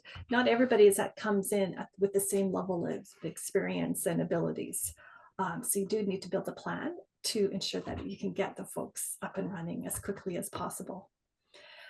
So you can use audio and visual in creative ways to improve engagement online as well. Things like spotlighting, turning cameras off or on for certain participants, creating auditory space for participants by using music or muting as well. Super helpful and important. So what specific equipment do we need to achieve our outcomes? Have we created any backup or contingency plans for when tech fails or when you're sharing the wrong screen again as well? What if people cannot access the desired technology? What is the backup plan? What is the plan B? Think about that ideal and then think about the minimum requirements to make a session successful and make plans for there. For example, we've had folks that can, success is getting into Zoom. And that's it. They can see, they can hear, they can contribute verbally, but that's it. They're not changing anything else on their screens. So that's when we share my screen and then they contribute verbally into Mural and somebody else does the typing, but they can still follow along because they can still see the screen, but they're contributing verbally. Somebody else does the typing and you just make it work. Participant comfort and maximum participation. The amount of screen time needs to be considered. Generally, online sessions have frequent short breaks and shorter sessions. Building movement breaks, movement activity, and social opportunities into the agenda might be helpful. And we're looking at connection over content and checking in, etc. Breakout rooms and multiple participation methods need to be used. So using that chat box, those visual tools, allowing time to be verbal as well, helps ensure everyone participates somehow. Timelines, building in enough prep and practice time, schedule the dry run. Is there a need for the group to do any individual work in between sessions? And if so, build in that time and include it in your process and communicate it out, of course, as well. So getting to the right people in place for your human resources, spending time with your tech person, if you get one, and ensure that they know your facilitation plan and what specific actions need to be done when. If you're facilitating independently and running your own tech, please practice and make sure that you have everything ready. Did I say practice? Because practicing is key. And of course, other considerations. People appreciate opportunities for self-reflection and introspection. So be sure to build this into your process. It happens quite naturally in person, but it's pretty easy to forget online as well. So remember to go back to the chat box and see if anything gets missed, where there are multiple methods for people to participate. it means more places that the facilitator has to watch. And do frequent check-ins with your online participants. Have that backup plan if you're faced with the internet or power issues. And even maybe you need to schedule or find a backup facilitator or a backup meeting date, just in case. So short story is I was facilitating online, and I had a meeting coming up, and that I was facilitating online. It was exactly at noon, and it was a very specific window of time. These people had an hour to meet with me, and that's it. And I'm preparing for it. I look out my window and my power pole's on fire. So I know I'm gonna lose power sometime while I'm preparing. And I don't know the timeline of when power is gonna go on and off, etc. But I know I'm gonna be without Wi-Fi. I know I'm gonna lose power. That means, what do you do? So what happened was I actually called a coworker to join the meeting, and she acted as backup, and she was able to share her screens while I was without internet, and I joined verbally using my phone as well. So regularly have backups assigned or scheduled. We have folks in the background today as well, just helping us keep everything flowing and smoothing and making our session go as well as we possibly can. So let's keep going. The ability to read the digital room is also a skill that needs to be learned, right? And finding those ways too that you can check in with folks. Moving on. So far we chatted about in-person and online facilitated sessions. And there's another type that has become increasingly popular, and that's the hybrid facilitated sessions. And I would guess that some of you with us today has experienced them, or at least heard about them as well. Hybrid is a lot of work to prep and to facilitate. So first of all, what is a hybrid facilitated session? As the slide says, hybrid facilitation occurs when a facilitator leads a facilitated experience for groups with a combination of in-person and online participation at the same time. So why hybrid sessions? A hybrid session allows people to meet in person if they want that human connection, and a hybrid session allows those who otherwise would not have been able to attend the flexibility to engage virtually. So there's several different combinations of where people are located and how they are joining the session that makes up a hybrid type workshop. One type of hybrid session is when the facilitator is online and all of the participants are in the room together. Another type is when the facilitator is online and there are some participants in the room in person and some participants are attending online. And the third type is when the facilitator is in person in the room with some folks and other folks are attending online as well. And of course, it becomes even more complex and challenging when people start doing things like two people sharing a computer, or someone's joining just by phone or using a smaller screen as well. And all of these are important to know ahead of time. The facilitator needs to be prepared for as many possible scenarios as possible. And so your creativity as a facilitator will be put to the test as hybrid formats become more and more complex and more popular as well, and to ensure that all participants have a quality experience. So now that we know what a hybrid facilitated session is, let's do some work with it.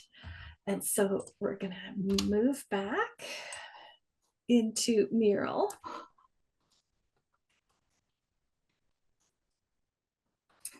Okay, and so let me, if you're still looking at my screen, just hang on a sec. I have a little trick to show you. Remember we talked about the outline feature? This is one of the tools, is that there is a reveal content. So if you guys remember, there we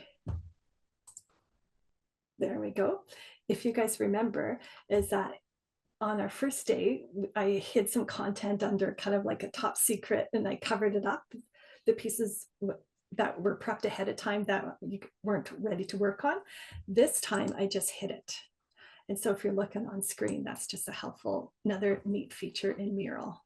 that we can use. And again, when you get into Mural, if that outline feature is open, just go ahead and close it. You don't need it for this section. So on the Mural board, we're working on the bottom half. And the question is, what might be people, process, and things related considerations if you're facilitating a hybrid situation? So ensuring that we have in-room good quality audio equipment so that when we're facilitating in the room that folks online can hear and hear well. That's super important as an example. The process is exactly the same as before. So this time we're talking about hybrid situations, and the link is in the chat box now as well. So again, please use one idea per square, and go ahead and read what other folks are writing, and then contribute as well. And we'll give you a couple minutes. Maybe I'll set the timer on for another 3 to 4 minutes.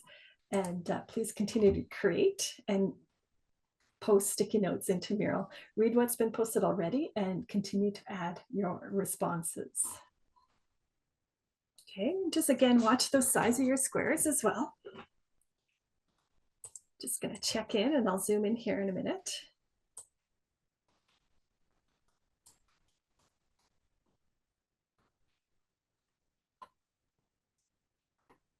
So, and as a reminder, you do need to, there we go. Zoom in to read. Zoom out to figure out where the heck you are. And you do need to keep those buttons the same size, or the squares the same size. And there is a drawing feature in here. If you are having trouble getting text, is just double check. Look at the screen on the right hand side, or if you are in drawing accidentally, then you need to stop draw and then try and find there's a square with a T on it, and that's a box that you should be able to add text in, or the sticky note box as well. There's a pencil icon. Don't use that one because that's way harder to write in as well.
It looks good online, you guys. Keep going.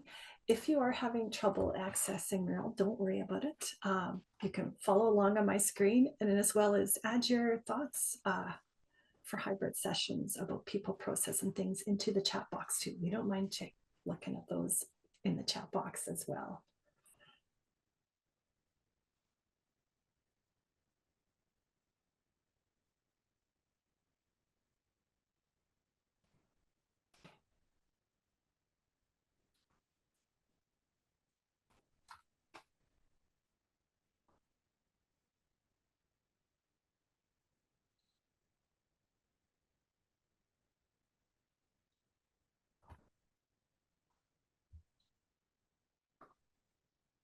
Okay, last minute to get those ideas in. So read what folks have written and contribute as best you can as well.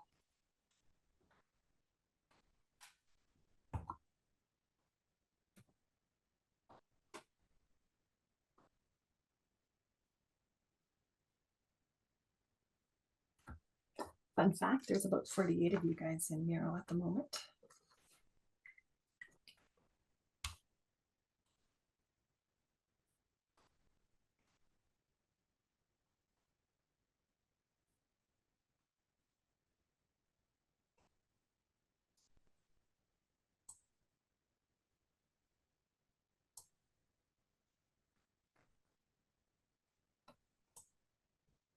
Okay, let's get going here. So finish your thought, and then we'll just take a look. Oh, there we go. Okay, so we're talking about the hybrid sessions, people considerations very, very quickly, because we do need to get going. Is that, yeah, consider people's tech skills and having co-facilitators and help with tech. Absolutely. Dedicate one person to checking online feedback. Absolutely. Right? Interacting with one another and ability to use an app you are using. Relationships could be more complicated for hybrid. Yep, absolutely. And finding ways to make everyone can participate as well. I was just in a session and we did a hybrid session. So everybody was in the room all together, including myself. One person joined online just due to circumstances. And so that online person was buddied up because we were also using paper. So everything you see in Mural today, that was the paper version of it in the room. And so the team member and the buddy that was in the rooms was pretty busy, adding pictures from their smartphone and just making sure that the text that the online person was using got onto the paper as well, just to contribute. But moving on here. Oh, what's going on? There we go. Process items for hybrid sessions. Yeah, clearly explaining the process to participants. Ensure that activities are working for both folks in person and online as well. And typing online as well as a verbal discussion, right? Making sure that, and typing versus using paper processes makes a big difference. Ensuring everyone is on the same page and having in-person and online meeting guides to help support. And then just ensuring that the session flows, right? Both for the in-person people and the online folks. Another thing that really helps is having the online folks go first. Depends on your numbers and depends on your specific situation, but as a general rule, that's quite helpful too, in creating those processes and those norms as well. Okay, finally, things for hybrid sessions. Invest in good microphones. That's quite critical. And ensuring that you're using tech for in-person, and then participants should bring their laptop so they can contribute as well, for sure. If using sticky notes, one place to consolidate notes, and for the folks online so that they can see them as well. Use tools that work for both groups, i.e. Mural and Post-it notes, for sure. Size of room and access to screens and cameras for multiple people from one place, right? And sound levels from video to the in-person room. Yeah, absolutely. Multiple facilitators. Maybe you have one physically in the room and maybe you have one online as well, just to coordinate the work as well. So that's it for this piece right now. We are done with Mural today. And thank you for those hybrid considerations that you identified in Mural. We do have a list as well. So let's bring my slide over.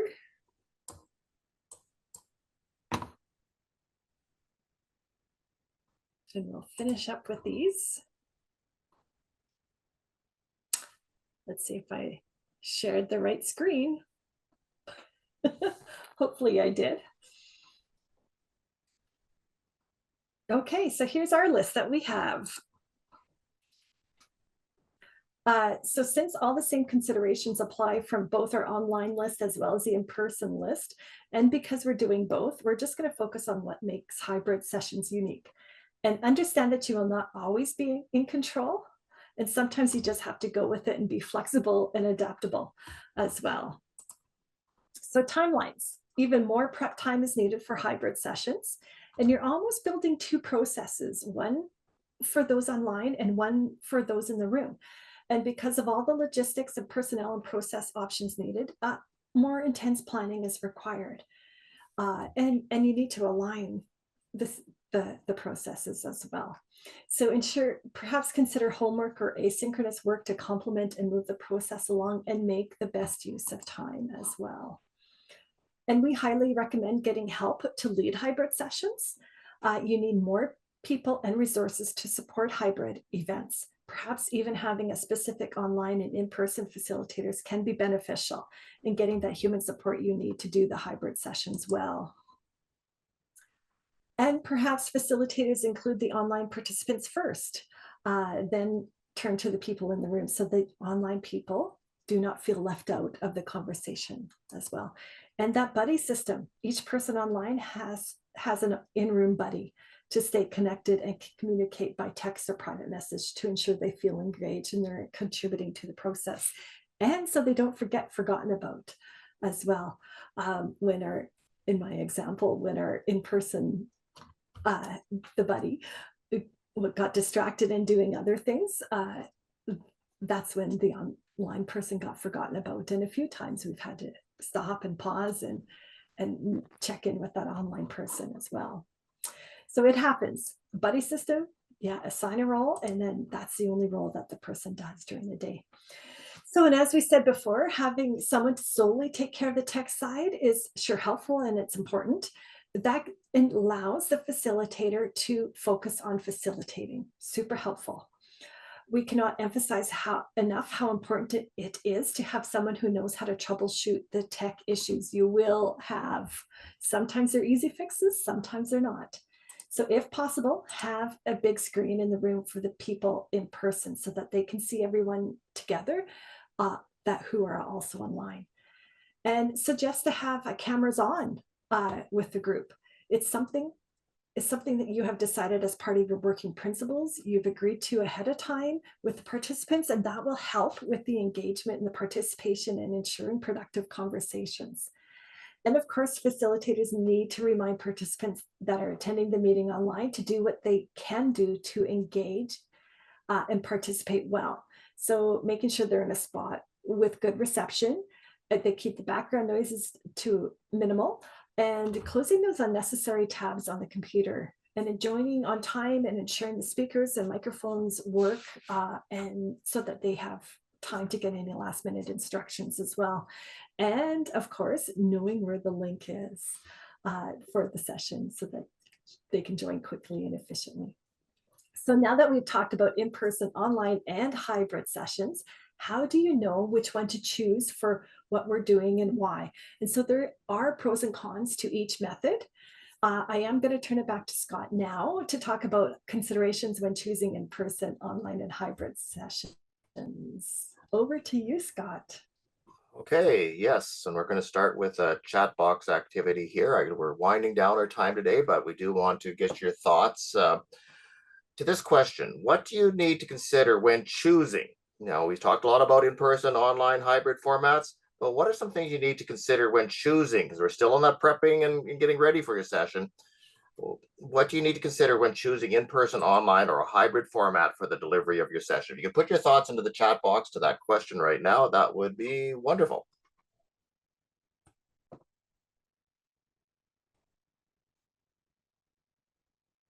Yeah, Michelle, the needs of your participant, where the group is located, how technical is your audience, travel distance for everyone, the demographics, workload versus time, available resources, the cost, location of participants and facilitators. Yeah. What is the content and purpose? Love the answers. So it's really connecting to everything that we've been talking about. Weather, road conditions, availability, what you and your team have capacity to do, your budget, budget time for tech difficulties. Yeah. Transportation, time of presentation. Yeah, you're certainly hitting all the key considerations that are in there. So I'm just going to add, keep them coming, folks. I'm just going to add a few more that that they're all been mentioned here. Purpose, yes. For instance, I think for instance, if you have been tasked to obtain input of what needs to be included in a new family center in your community from as many families as possible, you may choose a hybrid model for your meeting, because that way you can ensure all families have an opportunity to provide their thoughts, regardless of whether they can attend in person or need to join online because of work constraints, parenting needs, and such. So I think that's, again, your purpose is, because is said in the chat box, a very, very important piece. And again, where people are located. You said that very, very well. Like a provincial or national based group, we want the majority, if not all of their meetings online, because the cost of doing so is there. On the other hand, a local group all located within a small community may favor meeting in person. So that is definitely a consideration. Budget kind of even tied into the last one, but meeting in person may be cost prohibitive because of travel, staffing, facility costs. You mentioned all of these technical requirements, the abilities of the group. Perhaps your group has significant challenges utilizing online and hybrid technology, and therefore meeting in person is the best option. Your timelines, your meetings needed, short notice. Maybe the meeting has come about quickly, and the best way to do it is connect with everyone online. The situation, the incident has happened. You need to get your board together. Sometimes you may have planned a simple in-person meeting, but somebody on short notice wants to join the meeting from home. Pretty hard to say no to them in that case. Maybe there was a babysitter issue that fell through, that that person needs to stay home, but they still want to participate. So sometimes, you need to be able to choose one that makes sense from the situation that you're in. Seasonal consideration. You said those really, really well. I think that there are certainly, that comes big into play with of which, what we might use. Organization specific limitations. For example, although hybrid format might be the best option to ensure all participants can participate in your session, the host organization may not have the equipment, such as the large screen or the good sound equipment, or even the technology savvy that's required to do it well. So that becomes a play. You said accessibility issues. I think, people with maybe speech or hearing disabilities might prefer to join online because they can use the chat box, the closed captions, the headphone, and other interactive technology features that really help their participation. Again, that single parent may be unable to leave home to participate in an in-person meeting, but online or hybrid formats provide an opportunity that allows them to do so. There's even one I think is an interesting one, and I've come across it, and which is it's totally legitimate. Sometimes the inherent way that the group has always done things plays a big part on the format the group chooses to interact.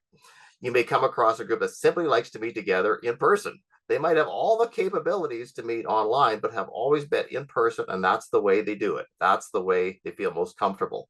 I was working with a group of seniors, and there were some issues that we think was going to be just do one part of some work I was doing with them online. But they made it very clear to me once I suggested we could do the planning the session online. Scott, we're doing the session in person at our senior center, or we're not doing it all. Note taken. So, or it could be the reverse, or maybe a group may prefer online. There's a culture of the group part that's related to it. Oh, but yeah. So I was just going to finish off here because we are at the end of our time to get together today, and we've. But one of the things that still comes into play is final preparations. These are some last minute considerations you ensure in place as you finalize preparations for your upcoming session. You can read them yourself. Of note, though, is the organizing team convenes bullet. It's very important that all involved in delivering the facilitated session meet together to do a final orientation or a walkthrough of the intended process, regardless of whether the session will be in person, online, or hybrid format. This ensures everyone is clear on the plan to deliver, including each and everyone's role in the delivery. Those bigger projects, we have multiple people helping you do it. It is important. It's critical that you do so. Even if it's just your own leading it, do your own little checklist of things that you have all down pat, and make that checklist ahead of time so you can walk through it. Often things that have fallen through the cracks are picked up on a final go through if you do an orientation session.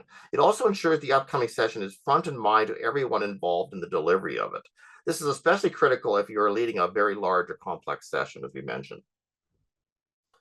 Okay, we are going to, you can put some other considerations you might have into the chat box now too, but I am going to move to the next slide. I do want, we finally finished all the prep and planning and designing the session over the last couple of days. And tomorrow we'll be talking about up there in front delivering it. But you can see how important it is, and that's why we spend so much time on it. We've spent some time looking at people, process, things. The importance of well thought out questions came from today's session. We talked about considerations facilitating in-person, online, and hybrid, and so of course some final preparation that you need to do when you'll be leading. So as we leave this designing prepping area now, what are some key learnings you've had? I guess even from sessions 2 and 3 together, to from the designing, preparing, facilitated sessions. What are some key learnings you've had from these past 2 sessions, the last 2 days? You can put those in the chat box now. That would be great.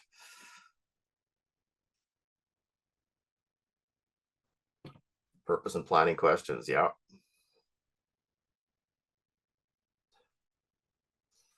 How important prep is. Thank you, April. That is, if there's anything that comes from this course, I can honestly say when it wasn't done well, that's when things for me didn't go as well. And I'm sure other facilitators would agree.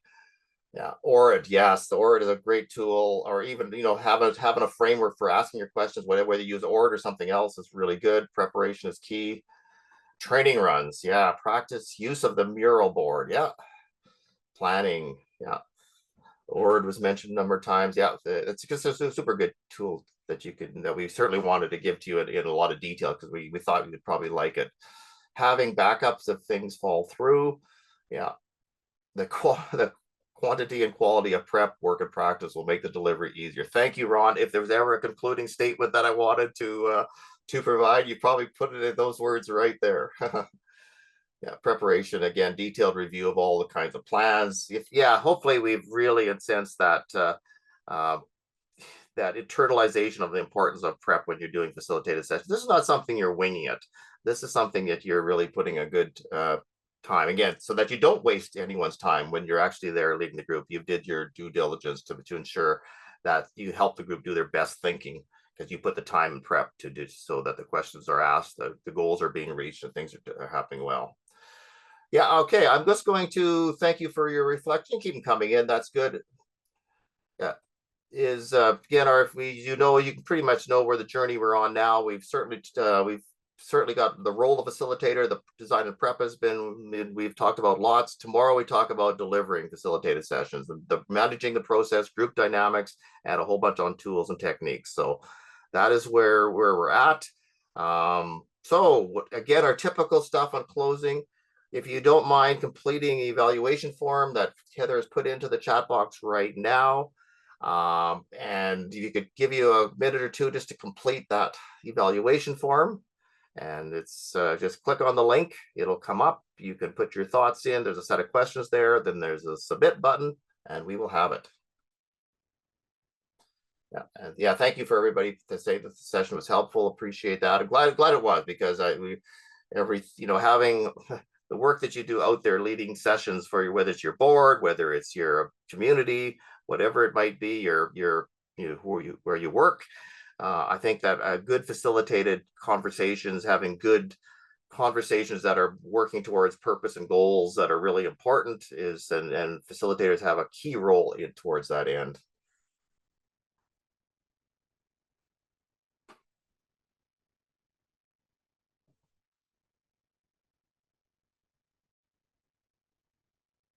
Yeah. Good data picture to a lotto ticket, huh, Heather? That's funny.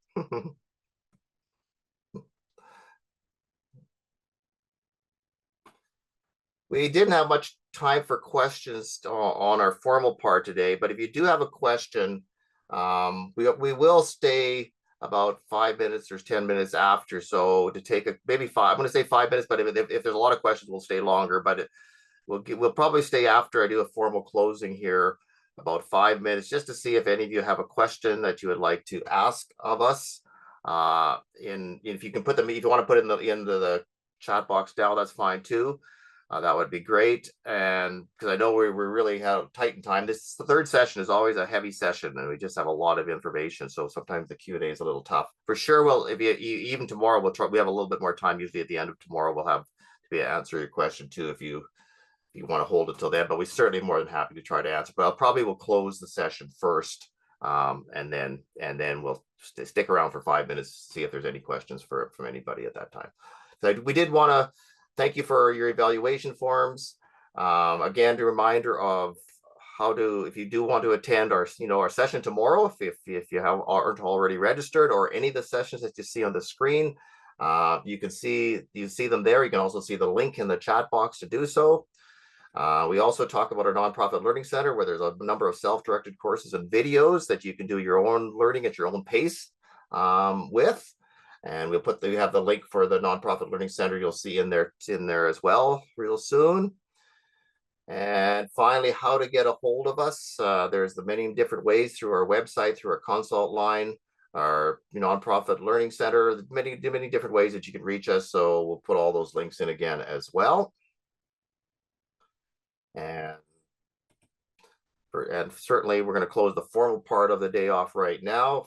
So on behalf of Heather and I, thank you for taking the time to be here again for session 3. Look forward to seeing everybody again tomorrow, our final session. We conclude our basic facilitation skills session. And again, like we said in all of our sessions, thank you for your work you do in your communities. And again, we have so much more and opportunities and such because you take on learning like this, the basic facilitation skills, and taking on leadership roles in your groups and organizations. Thank you for that. Okay, we'll see you again, everybody, tomorrow. And Heather and I will be here for 5 minutes or so just to see if anybody has a question or two. Take care.